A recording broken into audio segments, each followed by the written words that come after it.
Assalamualaikum, halo, saya Ratu Hadania, saya dari kelas A64 reguler malam. Di sini saya bersama dengan teman-teman saya akan menerangkan mengenai keberadaan hukum di masyarakat dalam konteks HAM. Seperti yang kita ketahui bahwa hukum itu sendiri memiliki pengertian yang sangat luas, di mana hukum merupakan seperangkat aturan-aturan yang memikat dan sifatnya memaksa untuk mengatur kehidupan bermasyarakat. Dan HAM sendiri merupakan seperangkat hak yang melekat pada diri setiap manusia. Sejak manusia itu berada dalam kandungan dan keberadaan manusia sebagai makhluk ciptaan Tuhan Yang Maha Esa. Di Indonesia sendiri, sejarah dan gejolak HAM sudah sangat panjang, terhitung sejak Indonesia merdeka hingga pada saat ini, di mana bermula dari jatuhnya masa Orde Baru hingga dibentuknya Undang-Undang Nomor 39 Tahun 1999 tentang Hak Asasi Manusia. Untuk lebih jelasnya akan dilanjutkan oleh teman-teman sekelompok saya. Jangan lupa disimak ya.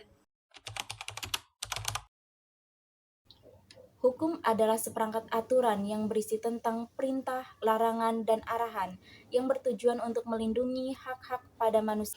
Adapun HAM di Indonesia termaktub pada Undang-Undang Dasar 1945 di dalam bab 10A Undang-Undang Dasar 1945.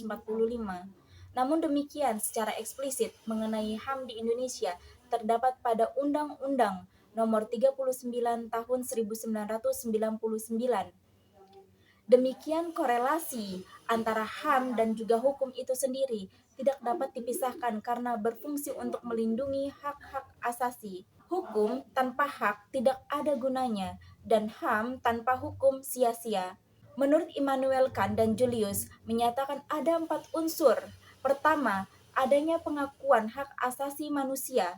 Kedua, adanya pemisahan untuk menjamin hak-hak.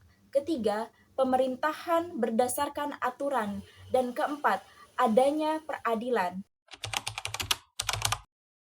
Unsur-unsur negara hukum dibagi menjadi 7. Yang pertama, sistem pemerintahan negara yang didasarkan atas kedaulatan rakyat. Yang kedua, bahwa pemerintahan dalam melaksanakan tugas dan kewajibannya harus berdasar atas hukum atau peraturan perundang-undangan. Yang ketiga, adanya jaminan terhadap hak-hak asasi manusia warga negara. Yang keempat, adanya pembagian kekuasaan dalam negara. Yang kelima, adanya pengawasan dan badan-badan peradilan yang bebas dan mandiri, dalam arti lembaga peradilan tersebut benar-benar tidak memihak dan tidak berada di bawah pengaruh eksekutif. Yang keenam, adanya peran nyata dari anggota-anggota masyarakat atau warga negara untuk turut serta mengawasi perbuatan dan pelaksanaan kebijaksanaan yang dilakukan oleh pemerintah.